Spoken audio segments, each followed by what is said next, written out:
We crossed the lake from Luanda Kotieno using the ferry to Mbeta on a tour of Suba North and Suba South constituencies in Homa Bay. We had very successful trips in Suba South and Suba North. When we got to Mbeta, unfortunately, there were some goons who were sent there to try and stop us from getting into the town. The members of the public dealt with them, and we were able to go into the town, Mbeta, and then Rusinga. We crossed the bridge to Rusinga. We had a very, very good meeting with the people in Rusinga. We came back to Mbeta. We had a very, very good meeting with people in Mbeta. Turnout was very large. I was very happy, particularly when you see women, particularly market women, turning up, leaving their wares and their bogas in the market to come and listen to what we were saying.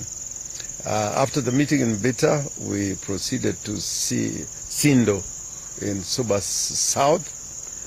We had a few stops on the way to Sindo. And again in Sindo, there were plans to try and disrupt our visit to Sindo. There were tires lit on the road and goons placed on the road to Sindo. Happily, the members of the public in Sindo dealt with them, and we were able to address a very, very large rally in Sindo. I've gone to Sindo many times before, even with our departed hero, Raila Amolo Odinga. I was amazed by the turnout today in Sindo. Earlier, one of us, civilizer here, was hit very badly on the head. Here it is still swollen. He went for first aid, but he insisted that we go to Sindo, and we're happy that our message was well received in Sindo. Of course, we are talking about the party, that the party must remain with the members and with the people, and that the Linda Ground people have sold our party to President Ruto as a tool for him to manipulate politics in lowland, in western, and in the coast, and other areas where ODM is very strong. On the way back, because we intended to come back to Kisumu, tomorrow we are attending a funeral of a very honorable Mzee in Bungoma, who was once nominated to Parliament, courtesy of Raila Amolo Odinga. So goons, thinking that we are going to stop in Homa Bay and Kindu Bay, stopped us on the road just before we reached the Orengo Kopany Homa Bay Road at the junction. They put huge boulders and stones across the road. There was an electric pole put across the road, and they had tear gas canisters which they threw to us. My suspicion is that the police were involved, because there is no way that members of the public would have access to tear gas canisters. They attacked us, and in the process, two of us were very badly injured. They were cut on their head very badly. One of them has a terrible injury and is at the Tamarind Hospital being attended to. And the other one, serious injuries, but is not life-threatening. But what we want to say is that this cannot go without us sending a very, very, very big warning to Governor Wanga. This is not how to play politics. In Siaya, everybody comes to Siaya. They do their politics.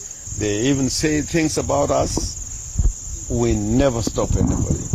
In fact, sometimes we leave the county to live there, leave them comfortable and in peace. We should be able to access any county or any part of the country. Not just us as people coming from this community, but other Kenyans who want to have meetings in this part of the world should be able to access the towns and the villages in Luo Nyanza. But today, the violence that was meted on us, if you look at our vehicles, they were stoned. Most of them don't have their windows, their windshields. All those were smashed. And quite a number of people had injuries, not as serious and as life-threatening as the other two were at Tamarind Hospital. But I want to say, this is not politics. This is hooliganism. And for a governor to be engaged in this kind of hooliganism, because we must call it what it is wrong. It is wrong. It is wrong. And what she's trying to tell us is that we should respond in kind. We are not going to do that. We believe in democracy. And we found that the people in Homa Bay want to listen to our message. If you look at the clips, you know, they were enthusiastic and supporting the one-term agenda and the politics of bringing change to Kenya in the 2027 elections. They want the people in this area to be respected, to be at the table when these affairs of this nation are being discussed. So I didn't want to mention her name, but it was obvious. The number of people involved, the level of violence, the tools they had, including, as I've said, tear gas canisters, the pangas, the rungus, and making that road, they closed that road for quite a long time waiting for us. I think it was for about 40, 50 minutes. And the police were just watching. This is inexcusable and must be condemned in the strongest terms. But whatever she does, I am confident that the people of Nyanza, who are conscious of their rights, are going to make the right decisions. No decision is going to be imposed on them. I will address the nation again on this matter, because I don't think this is the way.